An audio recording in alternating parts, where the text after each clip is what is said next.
นี่ตัวนี้หลานต้องปรับใหม่เห็นบอกหลานบ่ใส่ไม้บรรทัดหลานต้องใส่ไม้บรรทัดนี่บอกคือตัวนี้งามมันบอกหลานใส่ไม้บรรทัดฉะนั้นตัวนี้ก็ต้องใส่ไม้บรรทัดคือกันลูก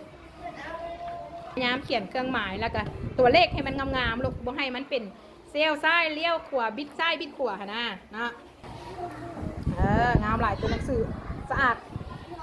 โอเค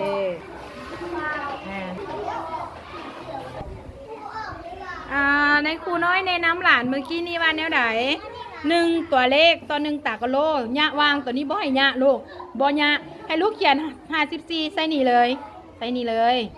ตัว26ก็เขียนใส่ตานี่เลยบ่ต้องเอาลงมาเขียนรุมเด้อลูกเด้อนี่เบิ่งของนางหันนี่เห็นบ่นี่เราเขียนเห็นบ่ใส่งามหลายเก่งบุญมีไซส์เก่ง